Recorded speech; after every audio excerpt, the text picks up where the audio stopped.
सद्गुरु नमस्कारम। आपने अपने पिछले सत्संग में कहा था कि 30% बीमारियां शरीर की होती हैं और बाकी मन से पैदा होती हैं। मैं बस जानना चाहता हूं कि अगर हमें कोई बीमारी होती है तो हम ये कैसे पता लगाएंगे कि इसे मन ने पैदा किया है या ये शरीर की है। और अगर ये साइकोसोमैटिक या मनोदैहिक प्रकृति की है तो इसके पीछे किस तरह की भावनाओं और विचारों का हाथ होता है। हम कैसे इसका पता लगाएं और अगर हो सके तो इसे कैसे ठीक करें।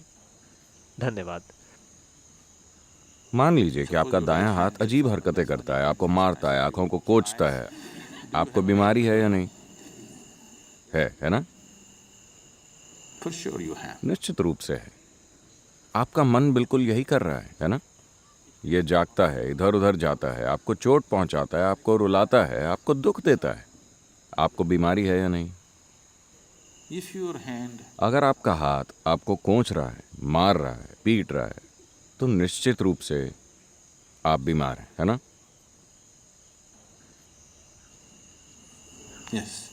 तो अगर आपकी भावनाएं और विचार आपको हर दिन कोंच रहे हैं, आपका गला घोंट रहे हैं और आपको यातना दे रहे हैं, तो क्या आप बीमार नहीं हैं? मैं आपकी परिभाषा से ही चल रहा हूं। तो चूंकि ये बीमारी जारी है, ये कई तरीकों से भौतिक शरीर में जाहिर होगी। इसमें अब कोई शक नहीं है। हर विचार, मन के स्तर पर होने वाला हर स्पंदन, आप कैसे स्पंदन पैदा करते हैं, उसके अनुसार पूरी केमिस्ट्री में बदलाव आ रहा है। यह सब नापा जा चुका है। अभी अगर आप शेर के बारे में सोचें, आपकी केमिस्ट्री एक तरह की हो जाती है, रासायनिक बदलाव आते हैं।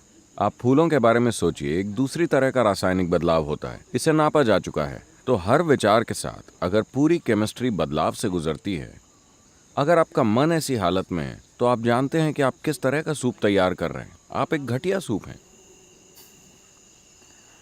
सिर्फ घटिया ही नहीं, जहरीला भी।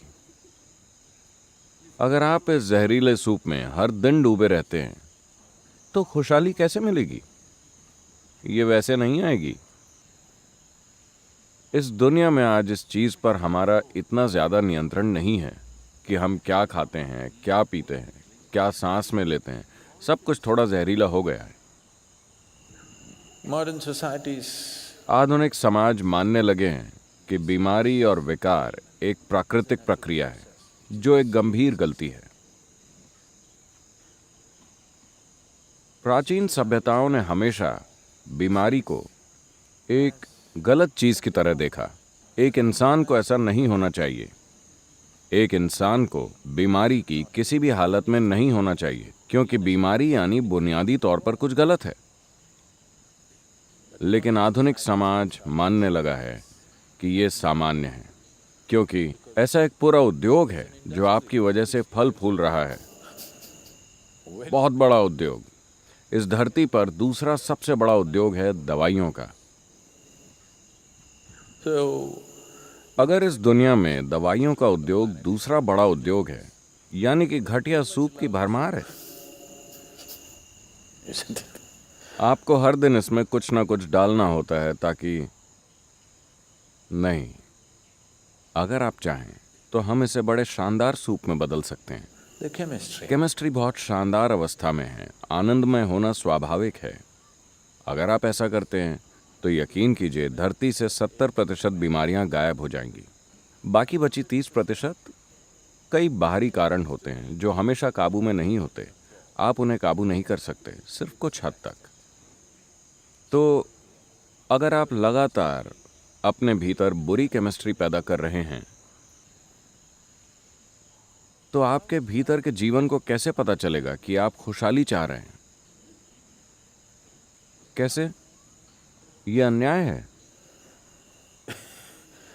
आपके भीतर का जीवन सोचता है इसे बीमारियां पसंद है और वो आपको दे देता है।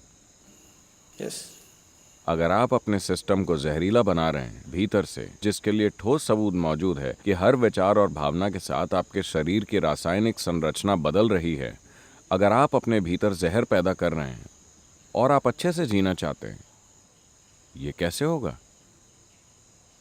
जीवन ऐसे काम नहीं करता। जब तक आप सही चीजें नहीं करते, आपके साथ सही चीजें नहीं होंगी।